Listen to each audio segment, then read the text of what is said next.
Hello everybody, and thanks for coming back to the channel. Today we're taking a look at a frame from MicroHeli, as printed right there on the duck. And we've got a carbon fiber frame with aluminum ducts.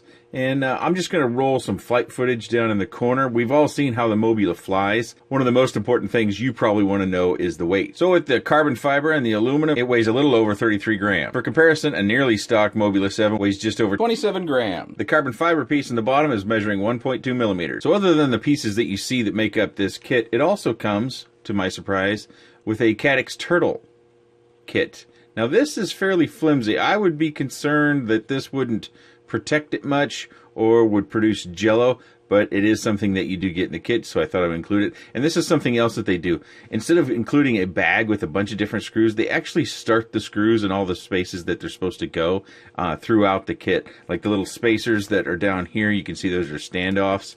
Those actually came with screws in them, and so then you have to take them out to screw them back in.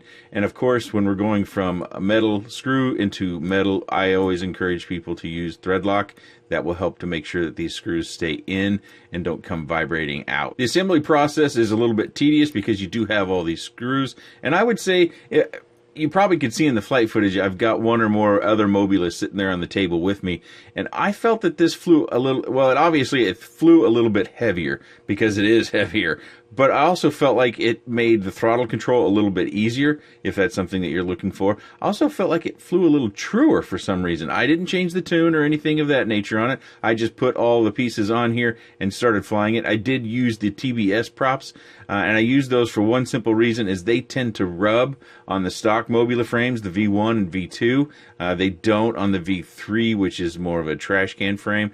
So I put the TBS props on there to see if they would fit in there, because that would be something you'd want to know, is what size are these hoops? Well, they fit the TBS props, so they must be a little bit bigger than the Mobula frame. Everything goes together as you would pretty much expect. I did find the flight time went down. Some of that, a little bit of that, is the props, but other than that, it's the weight, and that kind of shows you how critical weight is when it comes to micros. We've added about 6 grams, and our flight time went down pretty considerably. I think I saw about 2.5 minutes for the most part. I don't think I got anywhere near 3, maybe a time or two when I was more cruising and hovering. You know, I flew a couple days when I had the family around, and so I would hover in front of them. But if I flew like I fly, it typically comes in around 2.5 minutes. So we lose some flight time. But it does add some flavor. It does add some color, some bling, or pimping out your quad, so to speak, as the kids might say today. These do a really nice job of holding your batteries in. And we've seen this sort of battery holder before. We've seen this style printed off for other sorts of machines, and I've used them personally in the past. You won't have any problem putting in your stick batteries or Whoop type batteries. They go in there. You do kind of have to, at that last little bit, kind of manipulate these on the battery to get them into the position that you want. I actually used the extra long 333 tiny hoop batteries, and I did find that I had enough lead length, so the position here was not a big deal at all. Another thing to note is that there is, I don't know if you can make that out, this little piece right down here, that is a 3D print. So when you're assembling this, you've got to make sure that you've got free movement in here. If that little C-clip down in there gets stuck, or you feel extra tension, then it's not quite seated in the right spot and you need to relocate it. Now, on some prints, you may even find you have to ream it out a little bit.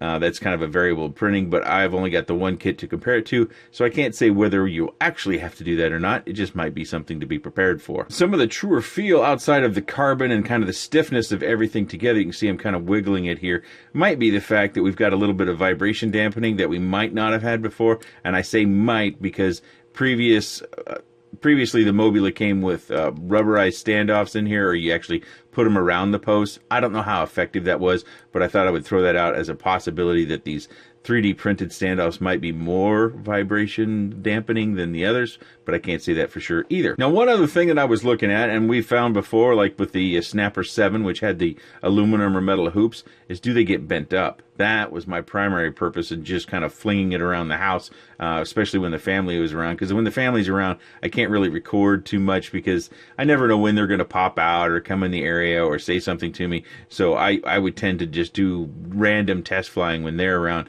But when I do my actual flights to see what I get that's more true to me, I do that when they're not around. And you know, it's really hard to tell. Hopefully I've included the crashing over there in the left-hand side of the frame, but I think this is slightly deformed right here. And if we look down inside the hoop, we can see right here possibly where a prop may have rubbed, but it still spins freely, so I can't say for certain if that's the case at all, but that is a concern of mine.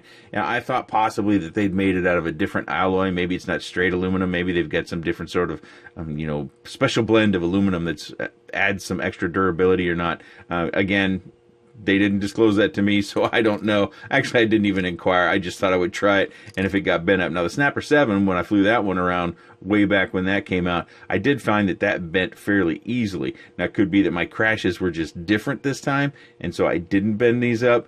But I can't say one way or another if this is going to be more or less durable than we found on the Snapper. But it is something to be aware of whenever you have these metal hoops on here, that your durability may go down, especially over time if you bend them so severely that you have to bend them back. Eventually they would snap, I would think. I've never seen it, but it's possible. Also thought that maybe the placement that they had for the struts and their design of the struts might add some durability.